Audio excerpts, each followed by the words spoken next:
What's going on, everybody? It's Matt, aka the Lumberjack Landlord, here with his good buddy Dion from Dion Talk Financial Freedom. Dion, it's Friday, man. How's your week been? Howdy. It's going great. Worked in law enforcement for 8 years. So every time I hear you say AKA, I'm like, oh, that was like page 2, halfway down. These are the aliases the person's going by. Like, talk about trigger. Yeah. AKA the Lumberjack Landlord, AKA in your face landlord, AKA tired of your excuses landlord, AKA here's your posted notice landlord. So it was a busy week. We had to work in a bunch of posting of eviction notices, which was interesting because we got dumped on 3 different snowstorms.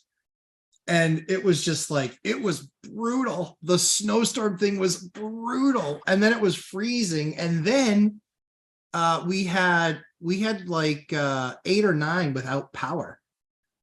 And so people are like, hey, my heat doesn't work. I'm like, yeah, it kind of is attached to a boiler that needs electric ignition. So yeah, kind of guessed that.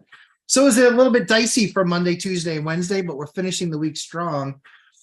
So one of the things that you and I were texting back and forth on, like the 15-year-old schoolboys that we are when we're texting on our phones, you're a way faster texter than I am. I'm horrible at it. That's because, and no kidding, that's because I'm always texting while I'm driving. And Millennial Mike is like, oh, I'm mailing him a ticket. You're exactly right. Exactly right. Yeah, I can't do it. And by voice to text, it's all screen function. You don't even have to hold the phone, touch the phone. It's literally say the name, compose the text, send the text. So I have like, Ukrainian sausages for fingers, if that's such a thing. And so they don't fit on this little device. And so big hands, that means really big gloves. Gloves, exactly. And sadly, I couldn't properly type out a word. I'm a really good speller. I just can't prove it in text because and I got to build out a massive autocorrect feature. But reason I wanted to, so we're doing our live stream on Fridays. I wanted to have this one with you. And the subject that I wanted to talk about was rent control. Because I think it is one of the major misconceptions that landlords would hate rent control. And just like the Crash Bros always talk about, oh, well, your portfolio is going to be worth 30% less. I don't care. I'm holding. I'm not selling. It's not a loss until I realize the loss. I already have 30-year fixed rate debt on the property, and the income will only go up over 5-year periods. It will only continue to go up and get better. So based on that, I don't care when the market crashes. I want it to crash. If it were not having to worry about people going through the pain of a crash, I'm far better prepared. I'd like a crash. I'd like to go buy a bunch more properties with all my cash on sale. Now, that being said, for rent control, we had talked a little bit about like what that argument is. As a free market capitalist, I don't like rent control, but let's walk through it and let's understand that rent control for landlords is actually a good thing. So yeah, I just sounded like you. You sound, I know, we should have been recording before. We should hit a record now. So there's 2 times rent control hit our radar while we were texting back and forth. So nationwide rent control has been proposed. Yes. Washington State has a bill on the books this year for statewide rent control. Currently, there's a revised Code of Washington, so an RCW, that says literally the first sentence of the RCW is rent control is illegal in Washington State. So there's a bill looking to overturn that, basically create new laws. So we were talking about it, and I'm actually going through the research phase of, and I like doing live streams because we just share information and it helps people. Yeah. I want to do 10-minute videos because some people don't want to click on a 1 or 2 hour, 3-hour video, right? Both of us. A 10-minute video takes 10 hours of research, right? And like make sure you get the data because you want to be able to, where's the source of the information? What's the actually whiteboard it out, make sure your math works. But I'm doing 5 major misconceptions with investors. The first one is they think we don't want to crash. Right. Okay. So second one is you think rent control benefits tenants, hurts landlords. That's a misconception. It really hurts tenants. And so there's I'm divided. It's a much bigger portion going to the one side than the other. But my small, I'm human. We always think of ourselves. So the selfish part of me says, okay, rent control would be awesome. But then the bigger portion of my mental energies is on it screws over a large group of people. And the really quick math is I, over the last decade, have been able to do a 5% rent increase every other year. And then if something weird happens like 2020, 2021, 2022, where we have a black swan event where we have a moratorium, forbearance issues, the pandemic, supply chain issues, wages spike, inflation, triples. It goes from the 2s to 3s to hit 9 once. And you can make a big rent adjustment to make up for the new cost of insurance and taxes and everything. So I was able to do 5% every other year. Right. If rent control happens, and I'm not sure what they're talking about nationally, in California, you can do 5% plus inflation up to 10. So the cap is 10. In Washington, they're just talking about Washington State, not DC. A 7% period, that's what it is. Which means I wouldn't have been able to make the adjustment in 2022.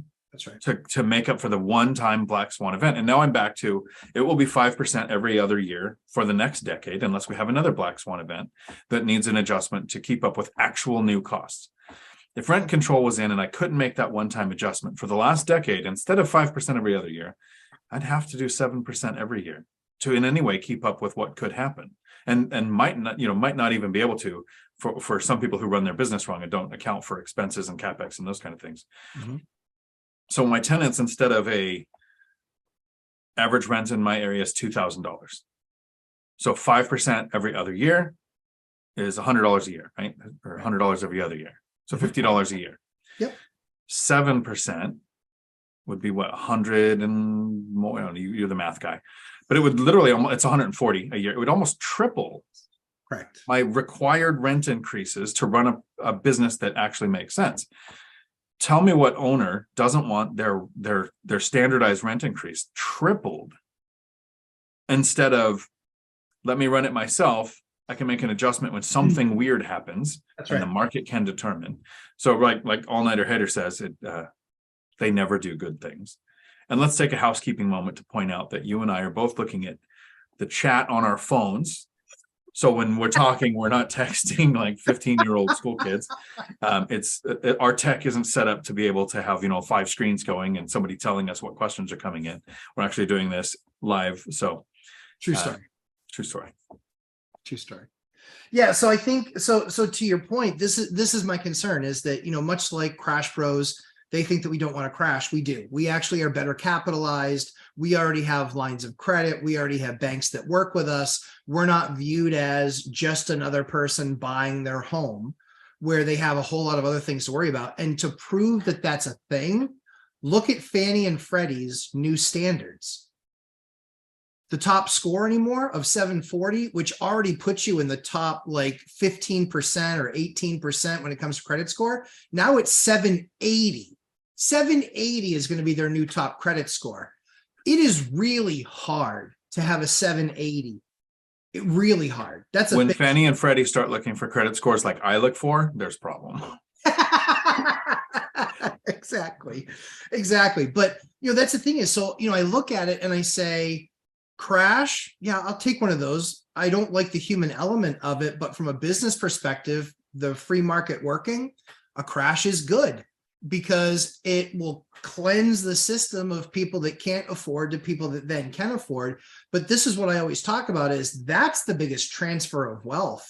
Those are the biggest events that transfer wealth. It is not on the general day-to-day. It was when cataclysmic events happen and people that have cash and have credit and have the ability to access both of those, which rarely is a poorer or an average person, that's how the rich get richer is because they're able to relever and they're able to lever up. Go ahead.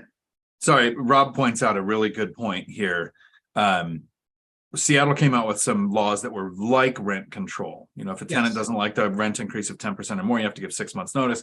If they don't like it, you have to pay 2 or 3 months of the rent to help them move, right? So it's a version of rent control. And they immediately lost within the next 6 months, 3,000 rental units. Some sold, So yeah, it helped the housing market and owners could buy, but 31% appreciation doesn't mean it was easy for them to buy. But a lot of people move to midterm rentals, short-term rentals. So you're not impacted by rent control. So again, you lose rentals, which rent control drives up rents. If you don't think that's true, average rents in my area, $2,000. Show me the area in Los Angeles County where that's the average. And I mean, yeah, you can have your lower end stuff, but I mean, I'm in C class, average, not in a war zone, $2,000 all day long for 2 bedrooms. 3 bedrooms even goes for more. Rent control forces rents higher because, and you also have, so there's a few elements, and that's why I like to do research there, so it doesn't sound like it's coming on the fly. But Rob points out people will switch from long-term to midterm or short-term. Other people will say, like happened in St. Paul, you pointed this out on the one rental at a time video. Not only did they not say we're not going to do next year's project, they canceled current projects in motion. Correct. Because if the investors can't make money, they won't buy. So the builders won't build. So you further limit a restricted resource. No bueno. Yeah. I mean, this is so one of my one of the guys that I watch a lot of is a guy named Barry Cernlicht. And he's probably one of the biggest hoteliers in the world, Starwood Capital. During the economic collapse of when the pandemic started, he was able to borrow $100 million from a German bank for 1% money. And so he understood that he needed to get as much capital as he possibly could for as little money as he possibly could, because that was going to power his growth for years to come.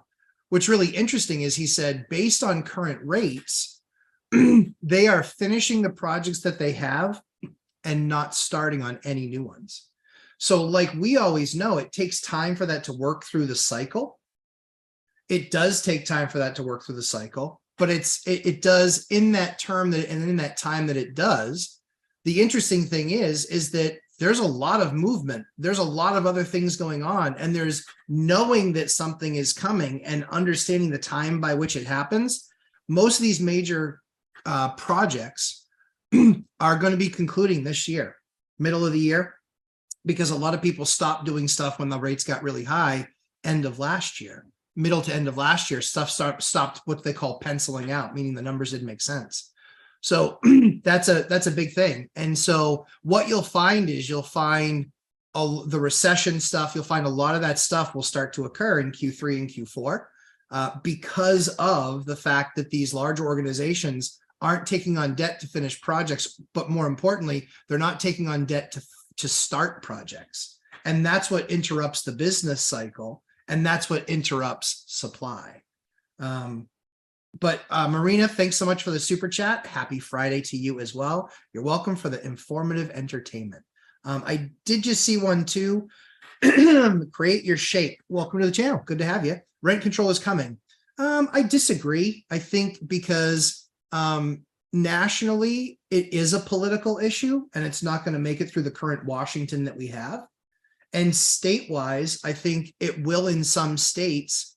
And then what will happen is it will become the study, essentially the live study of which states are doing okay and which states aren't. I think that if you want to invest in LA as a landlord, I think I have a nice bridge I want to sell you.